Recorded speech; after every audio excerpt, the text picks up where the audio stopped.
Welcome to this guide to your English language non-fiction workbook. This is for our secondary programs. You may have used our fiction workbook before. This might be the first time that you're tutoring with us. Whichever way, you're very welcome, and we hope you find this video useful. We're going to go through a little bit of the structure of the workbook and try and make sure that you understand it so that you can get the most out of it when you're working with your pupils.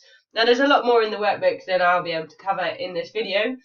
So if we flip to the content, you can see all this stuff at the start is really kind of information that's going to help you, especially the guide. Would really recommend you take a careful read through that as it explains how to use it properly. I'll talk about some of these exam guides. And then when we get to these bits up here, learning aims and so on, these parts are things you'll use with your pupils. Kind of at the start or the end of a session, and then the kind of main bulk, the main meal of our sessions is going to come from these skills down here. So we split it up into reading and writing. There's a few reasons for that. They're equally weighted in the exam, so it's important that we cover both. We feel like by pupils looking at the reading skills first and seeing really good examples of non-fiction writing that they're then analysing and say, why is this good? Why does it have impact? It can help them when they come to do their own writing later on. That's also a similar structure to the exam that they have. They do the reading first and writing later. So it's a workbook that we'd recommend generally working through in order, as we think the skills sort of build on each other. So, for example, you need to be able to comprehend what the text is talking about before you can start to analyse it. And these skills kind of get more complex as you go along. So it makes sense to make sure the pupils are confident in these earlier skills. And the same with the writing. A lot of this stuff has kind of builds on each other, although some of these things obviously are a little bit more interchangeable as we go and look at the different types of writing that they might have to do. So what we'll do is, before I'll go through what a session might look like in the different parts of the book you need to use, but to start with, we thought it might be useful to take a look at the assessment objectives and this exam guide as well. So if I just flick to those, here are the assessment objectives. Now these are the same across the exam boards, and this is kind of what they have to make their exam do, assess whether pupils can do these different things. Like I said, they're equally weighted with between reading and writing, even though reading's got more assessment objectives. Each one counts for slightly less, but overall 50% reading, 50% writing.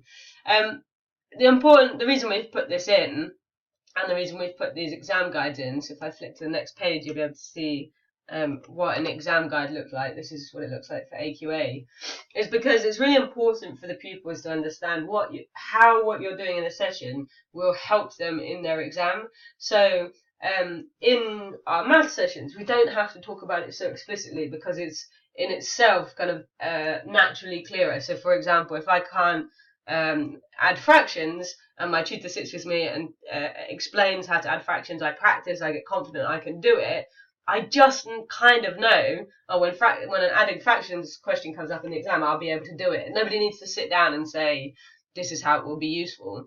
But English, it's not quite as clear as that. Although these skills, what we have matched the skills we're asking them to do to the exam, we think it's really important to be explicit with them about it, about really to the level of, and this is partly because this is how they discuss it in school and what they're used to doing, to the level of which question it's going to help them with in the exam.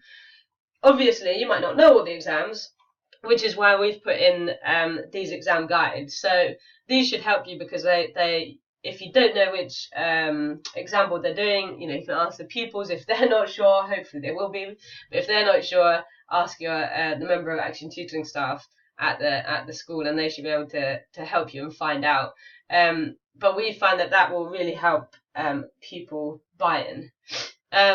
Another thing we're keen for pupils to do in terms of ownership of the sessions and thinking about, you're a valuable resource for these young people. How are they going to make the most of this opportunity of tutoring? And so we've put in these learning aims. We've put it in the tutor workbook as well, because we think it might be useful for you to, if that's a discussion you've had with your pupil, it might well be useful for you to keep a record of that, so you can be thinking about that in when planning your next session. how am I going to make sure that we achieve this aim in that session? It's not something you have to do necessarily every week, but we think it is something that's useful to do, again, to bring them back and make them realise, what do they want to get out of it, and how, you have, helped them do that, or how you can help them do that. So let's have a little look first at the overall session plan, which is here. This is in your guide to the workbooks. Like I said, I do recommend coming back to look at this in more detail. We've put down an estimate. This is for an hour session, what it might look like. These timings aren't absolute. They're not really strict. You're not going to be there with this stopwatch and tell you to move on, but it's just to give you a sense of how to roughly divide up your time. I know from teaching it's all too easy to get caught up on a kind of starter warm-up activity that you're enjoying, and then realise you don't have enough time for the kind of main course of the lesson or the session. So let's have a look through what these might look like. In terms of the warm-up, we've put together some warm-up activities to you. So if I flick to those, these warm-up activities, we've done a mix of vocabulary activities, so we've called them boosters, so there's a few different types there, but we've also then put in some punctuation work as well, and this because kind of vocabulary and punctuation things that they will get marks for in their writing in the second part of the paper, but we feel like it's probably useful to do this little and often rather than spend one session looking at this and then not looking at it again. So that's why we put that as the kind of warm-up activities. But it might be that you have some other activities you want to use as well, and that's absolutely fine. These ones we think are useful, but if you finish them all, or if there's something particularly the pupils asked to work on, or if there's something you might notice that they need to work on, then we're happy for you to use, to use additional resources in this warm-up section. But like I said, remember that this warm-up's not meant to take all that long. We've estimated about 10 minutes. That's also to allow for, that's going to be the time that pupils are coming into the session and things like that. So roughly about 10 minutes on that. We've then put having a reflection on last week. And each of these sections we've talked about on the next page, we've taken each section and put a lot more detail in here, so you can read through that at your leisure. This reflection is not meant to be a kind of big scary thing, and you don't even need to prepare a lot of resources for it, but it's just an opportunity to check in with people, as I say, what was it we were working on last week, seeing what they remember, because that questioning, that conversation is almost like a little test for them to see, do they recall what you did? Do they remember? What are the key points? What do they need to remember? And here we've put an example of what that might look like. So we don't expect that to take very long, but we do think that is an important opportunity. We just put 5 minutes, have a little reflection on last week. If it turns out that one of the pupils was working with a different tutor, or you're new to the session, or whatever, anything like that, it's still useful to have that conversation and say, if they went in a session, you could ask them about what they did in their English classes this week, just getting them to reflect on and think about that. So now we're on to the main part, this skills focus for the session. We've put roughly about 35 minutes. Again, this isn't absolute, but it's just to give you a sense and a guide to that. So if we have a look at what one of these skill sessions looks like, I'll just flick to this first one here. This is Skill 1, Nonfiction Comprehension. You can see that we've put in, there's different activities. We've tried to chunk it up. That's the other thing we found really useful in these English sessions, is to make sure that it doesn't feel, after an hour, it will go quickly. It doesn't feel that long to you necessarily. For a pupil, especially if it's the end of the day, and they've been doing lots of other things, they might be tired. It can feel quite long, and actually having a good pace to your session is really important, and you can do that by having these different activities and being quite focused in them. So actually just doing activity 1 for 10 minutes, now you're moving on to something else. It doesn't feel quite so kind of laborious as sitting for a full hour and just looking at one thing. So you can see, this skill is broken down into activities. Not every skill has the same number of activities.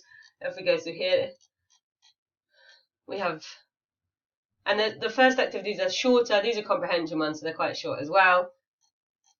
and then it's going on to trying to answer a question. We've put a bit of structure in to help them do that. The things you can see in yellow and red, those are only in the tutor workbook, so they're not in the pupil workbook. Unfortunately, we don't have the budget to print in colour, but hopefully because it's in italics and it's highlighted, that should still stand out in your workbook, so you'll know. Or, you know, if you want to prepare it while you're preparing before the session, you'll be able to see what's in the tutor workbook and what's that's not in the pupil workbook. And so now we're giving them at the end of the session an opportunity to write. It's not a massive bit of writing, but a little bit of extended writing, and that's really important to